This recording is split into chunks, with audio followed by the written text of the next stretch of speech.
This is the University of Hawaii Maui College, the college on Maui.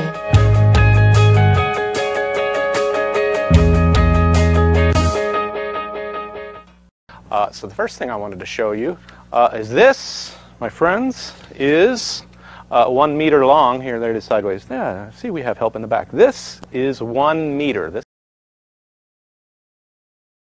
length right here is 1 meter. And we're going to talk more about that. This right here is a 1 liter bottle of water. And this 1 liter bottle of water, the water in this bottle weighs 1 kilogram. And that's what we're going to talk about today. And so this is 1 liter of fluid. When you're at the store, grab a 1 liter bottle and feel that, and notice that it weighs 1 kilogram. So we'll move over the PowerPoint slides, make sure I brought them with me today. And we're going to try to take all this jumbled confusion mess that we have on our hands and try to make some kind of sense out of the metric system. And so I showed you the 1 liter bottle of water. 1 liter of water weighs 1 kilogram. And this is where the metric system begins. And so when you're at the store, whatever you're shopping for, if you see me in the fluids section, I'm usually looking at the fluids, doing the conversions. Notice that this bottle says it has 1 liter.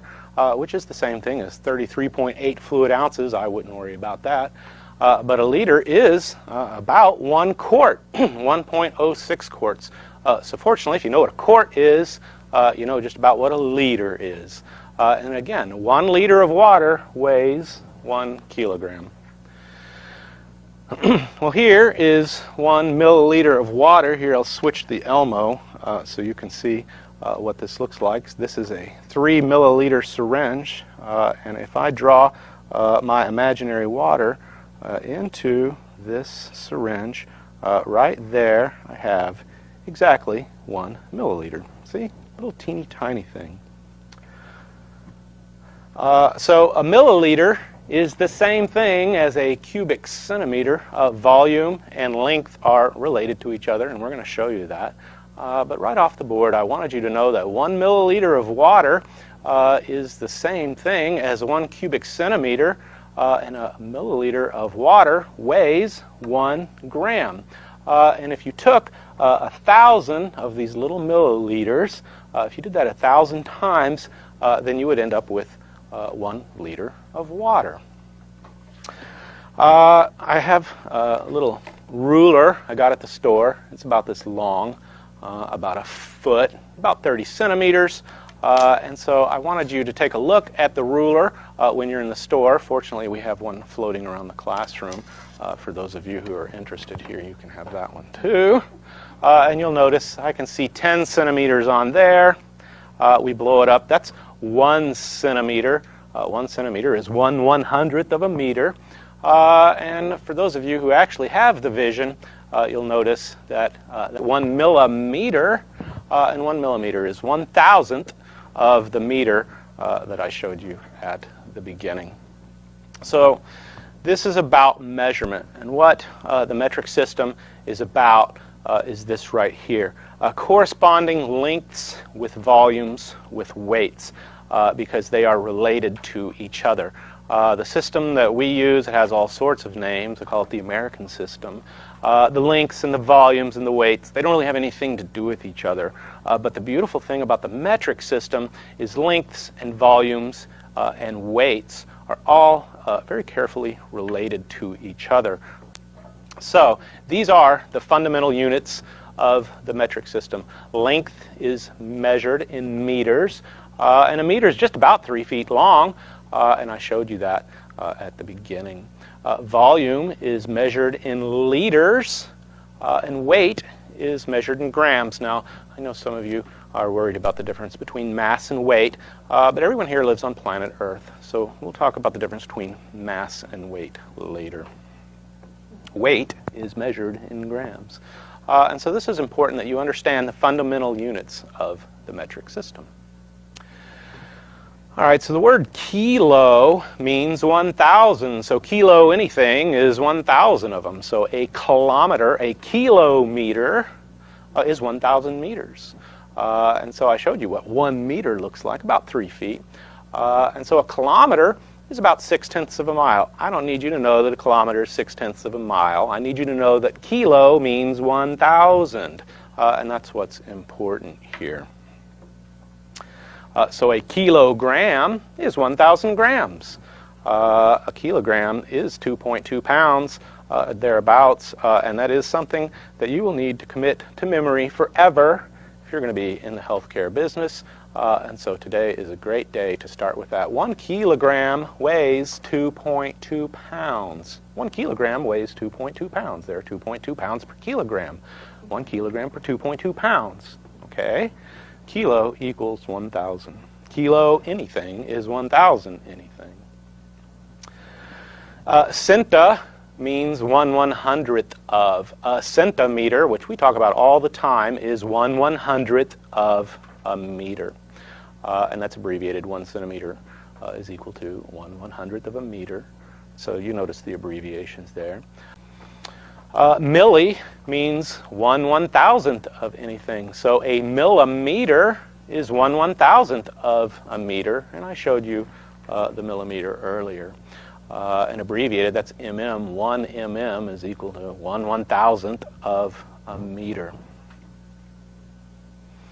A milliliter is 1/1000th of a liter. I showed you the 1 liter bottle, and if we divided that into 1,000 parts, we'd end up with a milliliter. And you can see the abbreviation down below. Sometimes liter is abbreviated with a big L, sometimes it's abbreviated with a little l, sometimes liter is abbreviated with a cursive L, and sometimes you'll see liter spelled L-I-T-R-E. That's the European spelling. We have to be backwards here and even spell the metric system differently. A milligram, which we talk about all the time in pharmacology, is 1/1000th of a gram. And remember, a gram of water is 1 milliliter, so 1,000th of that is a milligram. And so 1 milligram is 1/1000th of a gram. And so when we talk about 10 and 20 milligram doses, you can see how teeny, teeny, teeny, tiny amount that is. Micro, we might actually talk about micro things in here. I think we talk about micrograms. Micro is 1/1,000,000th. A microliter is 1/1,000,000th of a liter.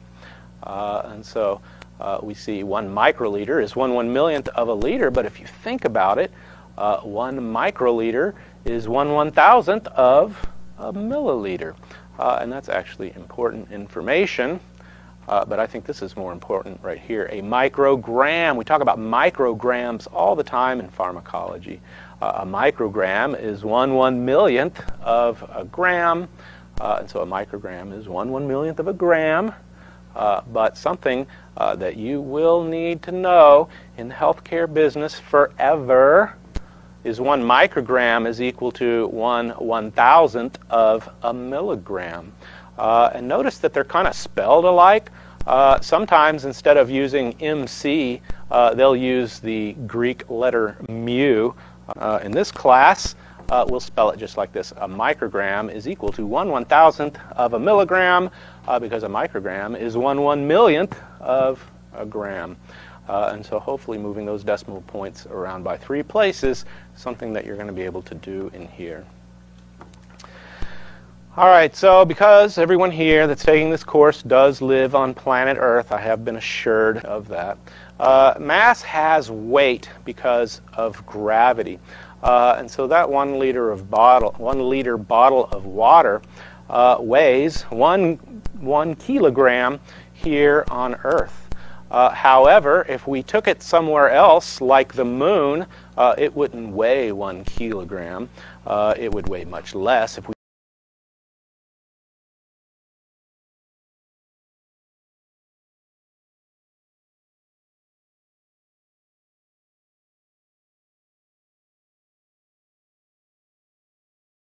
However, the mass of 1 kilogram remains the same. And so for those of us in outer space or on other planets, weight is a function of mass, and you can take physics to do all those calculations. But for those of us on planet Earth, weight and mass are the same thing. Okay? Just wanted to make that point and belabor it. Remember talking about this, the fundamental units of the metric system. Length is measured in meters, volume is measured in liters, and weight is measured in grams. And so volume is a function of length, and weight is a function of a volume of water. And so from length, we can make volume, and from volume of water, we can make weight or mass. So what I want you to know is all the most important conversions within the metric system are based on multiples of 1,000. A kilogram is 1,000 grams, a milligram is 1/1000th of a gram, a microgram is 1/1,000,000th of a gram, but more importantly, a microgram is 1/1000th of a milligram. The centimeter, 1/100th of a meter. It's really the only place we use centa for is for centimeters. But everything else that's important in the metric system is really based on multiples of 1,000. And once you understand that, then you'll understand where engineering nomenclature comes from. But enough about that. So here's a line. And when the line can be measured. And I wish it was 10 centimeters long because that's what it's supposed to be. All right. And so we can measure with our little rulers that I sent you guys the length of a line. All right.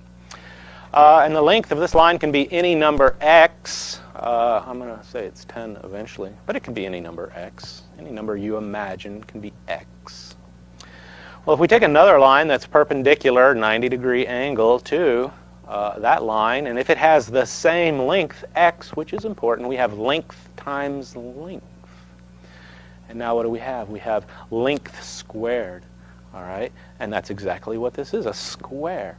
And this tells us the area of something. So now we have area measured by length times length, or you'll hear it length squared, all right? So when you hear square, centimeters, square, meters, square, millimeters, all that business, they're talking about an area because area is a length times a length. This is my little 10 by 10 centimeter square. All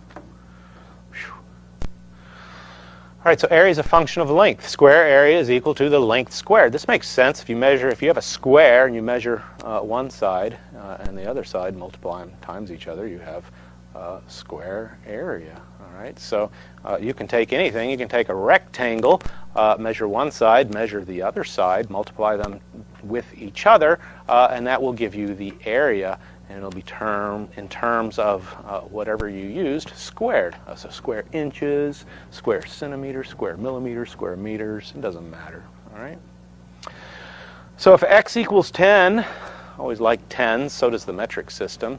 And so if the length of a line in one direction is 10, and the length of a square in the other direction is 10, then 10 squared is equal to 100.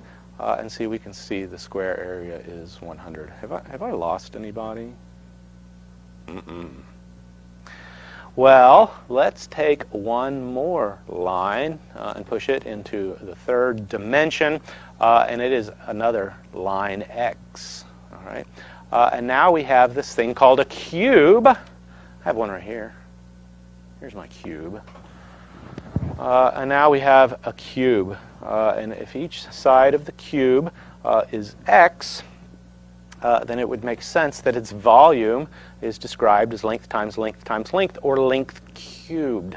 And so when we talk about volumes, we can either talk about a volume like a liter, or we can talk about a volume in terms of cubic centimeters, cubic length. And this is where this comes from, and that's why volumes like liters and things based on liters are immediately interchangeable with cubic lengths from the metric system. And so the volume of this cube is x cubed, and that's where all that cubic length business comes from when we talk about volumes. So again, if x is 10, then the volume of this box is 1,000. So volume is a cubed function of length. Hopefully everybody has an understanding of that. So we can take our 1 liter bottle of water and pour it into a cube that holds 1 liter. I'll give you a hint. Here's the cube right here. It's not really ready for you to pour water into. Here. And divide the cube into 1,000 cubes. And we will see that we have 1/1,000th of a liter, which is the same thing as 1 milliliter, which is the same thing as 1 cubic centimeter. And a cubic centimeter is either abbreviated cc or cm to the 3rd power. And so milliliter, cc, and cm to the 3rd power is all exactly the same thing. So 1 milliliter, 1 cubic centimeter, or 1 centimeter cubed of water weighs 1 gram. And this is what the whole metric system is based on.